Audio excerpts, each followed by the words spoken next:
ദൃശ്യം സിനിമയൊക്കെ കാണാത്തവരായി ആരും ഉണ്ടാകില്ല. ആ ഒരു സിനിമയിൽ എത്രയേറെ ട്വിസ്റ്റ് ആൻഡ് ടേൺസ് ഉണ്ടായിരുന്നു എന്നുള്ളത് നമുക്കറിയാം. അതുപോലെയാണ് നമ്മൾ ഇന്ന് അറിയാൻ പോകുന്ന ഈ ഒരു സംഭവത്തിലും അത്രയേറെ ട്വിസ്റ്റ് ആൻഡ് ടേൺസ് വരാനിരിക്കുകയാണ്. ഒരുപക്ഷെ നിങ്ങളിൽ പലർക്കും ഈ സംഭവം അറിയാമായിരിക്കാം, എന്നാലും അറിയാത്ത ചിലരെങ്കിലും ഉണ്ടാകുമല്ലോ. ഇവിടെ ഒരു വീഡിയോ, ആ വീഡിയോയുടെ വില 1.5 കോടി രൂപ. ഇപ്പോൾ നിങ്ങൾ ചിന്തിക്കാം, എങ്ങനെയാണ് ഒരു വീഡിയോയ്ക്ക് 1.5 കോടി വില വരിക എന്ന്. ഞാൻ പറയട്ടെ, ഈ വീഡിയോയിൽ കാണിക്കുന്നത് നമ്മുടെ സിനിമാ ലോകത്തെ പ്രശസ്തയായ അഭിനേത്രി ഭാവന മേനോനെയാണ്. അത് ഒരു ഓടിക്കൊണ്ടിരിക്കുന്ന കാറിനുള്ളിൽ ചിത്രീകരിച്ചതാണ്. അന്ന് ആ കാറിൽ മാസ്ക് ധരിച്ച 7 പേരുണ്ടായിരുന്നു. ഇപ്പോൾ തന്നെ നിങ്ങൾക്ക് മനസ്സിലായിട്ടുണ്ടാകും ഈ കേസ് എന്തിനെ കുറിച്ചാണെന്ന്.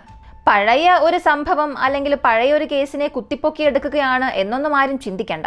പലർക്കും അറിയാത്ത കാര്യങ്ങൾ നമ്മൾ ഇന്നിവിടെ പറയാൻ പോവുകയാണ്.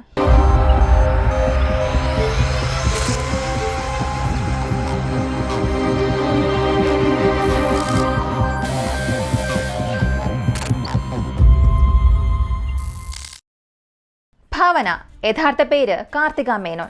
2002 തന്റെ ആദ്യ സിനിമയായ നമ്മൾ മുഖേന സൗത്ത് ഇൻഡസ്ട്രിയിൽ അരങ്ങേറ്റം കുറിച്ചു. അതേ വർഷത്തിൽ തന്നെ CID മൂസ എന്ന സിനിമ പുറത്തിറങ്ങി. അത് സൂപ്പർ ഹിറ്റായിരുന്നു.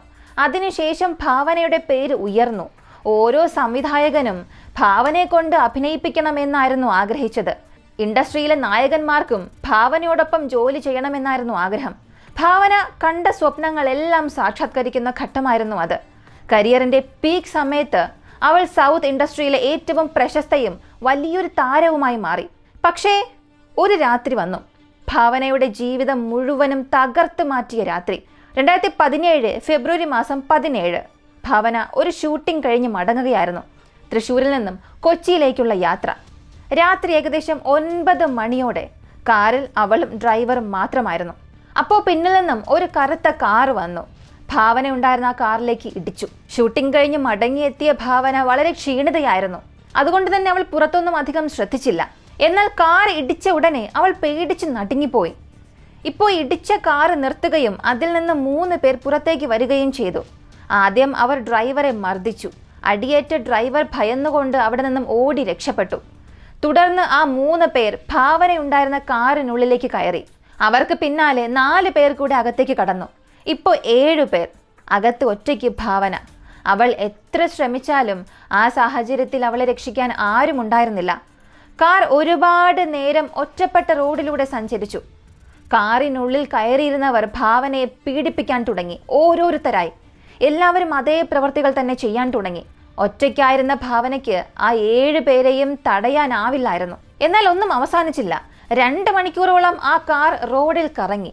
ഡോറുകളും വിൻഡോ ഗ്ലാസും അടച്ചിരുന്നത് കൊണ്ട് ഭാവനയുടെ നിലവിളിയോ കരച്ചിലോ പുറത്തൊന്നും കേൾക്കാനായില്ല. കൂടാതെ ഒറ്റപ്പെട്ട റോഡായതിനാൽ വാഹനങ്ങളും അധികമൊന്നും കടന്നു പോകുന്നില്ല.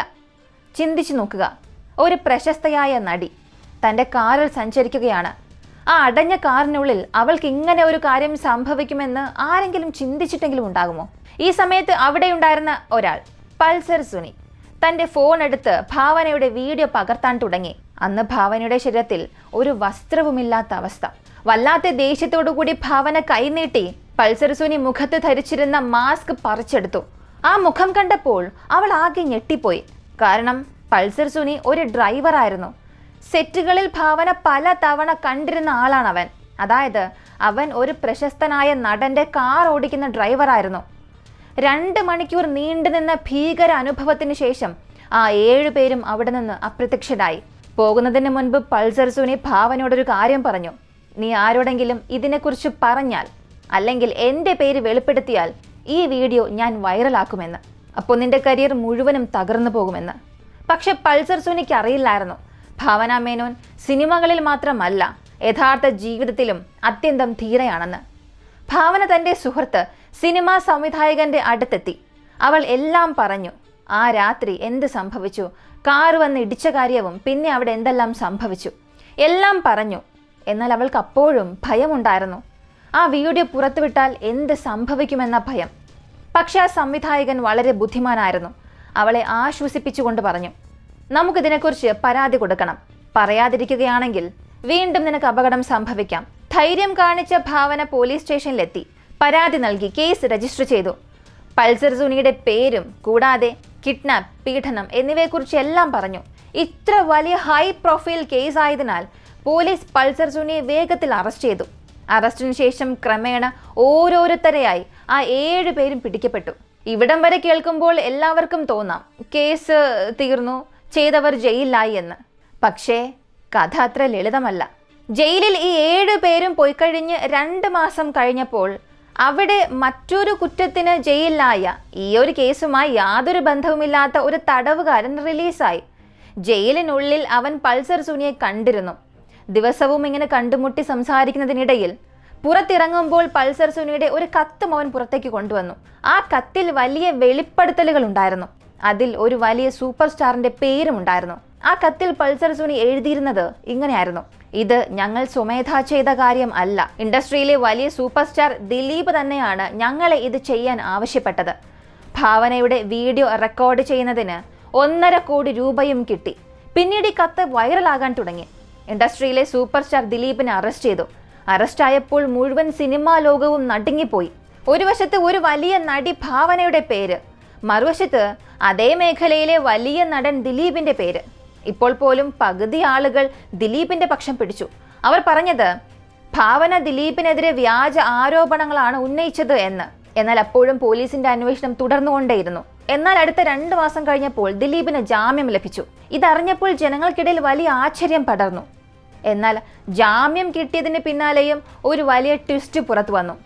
പോലീസിന് ഒരു മെമ്മറി കാർഡ് കിട്ടി. ആ കാർഡിനുള്ളിൽ പൾസർ സുനിയും കൂട്ടരും പകർത്തിയ ആ വീഡിയോ ഉണ്ടായിരുന്നു. വീഡിയോ പോലീസിന് ലഭിച്ച ഉടനെ അത് കോടതിയിൽ എത്തി. അതിനുശേഷം ഭാവന ദിലീപിനെതിരെ ആരോപണങ്ങൾ ഉന്നയിച്ചു. സത്യത്തിൽ ഇതിന്റെ എല്ലാം കാരണം മനസ്സിലാക്കണമെന്നുണ്ടെങ്കിൽ നമ്മൾ 2017 നിന്നും 2 വർഷം പിന്നിലേക്ക് പോകേണ്ടി വരും. അന്ന് നടൻ ദിലീപും ഭാര്യയും തമ്മിൽ വഴക്കുണ്ടായി.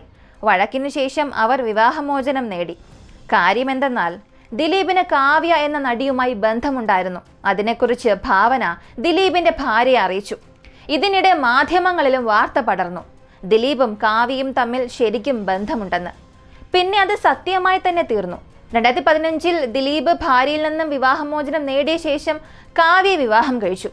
കോടതി നൽകിയ മൊഴിയിൽ ഭാവന പറഞ്ഞത്, ഞാൻ കാരണമാണ് ദിലീപ് വിവാഹമോചനം നേടിയത്. അതുകൊണ്ട് തന്നെ അയാൾ എന്നെ നോക്കി പറഞ്ഞിരുന്നു, നിന്റെ കരിയർ തകർക്കുമെന്ന്. അതിന്റെ ഭാഗമായാണ് അവൻ എനിക്കെതിരെ എല്ലാം ചെയ്തത്. ഈ തെളിവുകൾ പുറത്തു വന്നതോടുകൂടി കേസ് വീണ്ടും വൻ ചർച്ചയായി. എല്ലാവരും ദിലീപിനെതിരെ തിരിഞ്ഞു. എന്നാൽ ഇത്തവണയും സത്യം ജയിച്ചില്ല. പണം, രാഷ്ട്രീയ ബന്ധങ്ങൾ എന്നിവ ഉപയോഗിച്ച് ദിലീപ് വീണ്ടും ജയിലിൽ നിന്നും പുറത്തിറങ്ങി. പുറത്തേക്ക് വന്ന അയാൾ വീണ്ടും സിനിമകൾ ചെയ്യാൻ തുടങ്ങി. അയാളുടെ കരിയർ മുന്നോട്ട് പോയിക്കൊണ്ടിരുന്നു. പക്ഷെ മറുവശത്ത് ഭാവന, ഇത്രയും ഭീകരത അനുഭവിച്ചവൾ, നിലവിളിച്ചുകൊണ്ടേയിരുന്നു. മാധ്യമങ്ങളിൽ എല്ലാ കാര്യങ്ങളും തുറന്നു പറഞ്ഞു, എന്നോട് ചെയ്തതെല്ലാം ദിലീപാണെന്ന്. പക്ഷേ അധികാരത്തിന്റെ ശക്തിയാൽ ദിലീപിനെ ആർക്കും തൊടാൻ പോലും കഴിഞ്ഞില്ല. അപ്പോൾ എല്ലാവർക്കും തോന്നി ദിലീപ് ഇത്തവണയും രക്ഷപ്പെട്ടു എന്ന്. എന്നാൽ കഥയിൽ വീണ്ടും ഒരു ട്വിസ്റ്റ് വന്നു. സിനിമ ഇൻഡസ്ട്രിയിലെ പ്രശസ്തനായ ഒരു നടൻ പുറത്തുവിട്ട ഒരു ഫോൺ കോളിന്റെ റെക്കോർഡിംഗ് വൈറലായി. അതിൽ ദിലീപ് സംസാരിക്കുകയായിരുന്നു, എന്നെ അറസ്റ്റ് ചെയ്ത പോലീസുകാർക്ക് ഞാൻ കാണിച്ചു കൊടുക്കുമെന്ന്. ഈ റെക്കോർഡിംഗ് മാധ്യമങ്ങളിൽ വ്യാപകമായി തന്നെ വൈറലായി.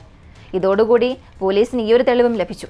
പക്ഷെ ഇത്രയേറെ കാര്യങ്ങൾ പുറത്തു വന്നിട്ടും ദിലീപ് ഇന്നും ജയിലിലല്ല. മറുവശത്ത് ഭാവന തന്റെ ഇൻസ്റ്റഗ്രാം വഴിയുള്ള പോസ്റ്റുകളിൽ ഭാവന തന്റെ വേദന പങ്കുവയ്ക്കുന്നുണ്ട്. ഈ കേസ് ഇന്നും സോൾവ് ആയിട്ടില്ല. സോൾവ് ആകുമോ എന്ന് പോലും അറിയില്ല. ഇപ്പോൾ നിങ്ങൾ തന്നെ പറയുക, നിങ്ങൾ ആരുടെ പക്ഷത്താണ്? നിങ്ങൾക്ക് എന്ത് തോന്നുന്നു? സത്യം എന്തായിരിക്കും? യാതൊരു പക്ഷപാതവുമില്ലാത്ത നിങ്ങളുടെ അഭിപ്രായം കമന്റിൽ പറയുക. ഇങ്ങനെയുള്ള വളരെ വ്യത്യസ്തമായ വീഡിയോസിനെ കുറിച്ച് അറിയാനായി നമ്മുടെ ചാനൽ സബ്സ്ക്രൈബ് ചെയ്യുക.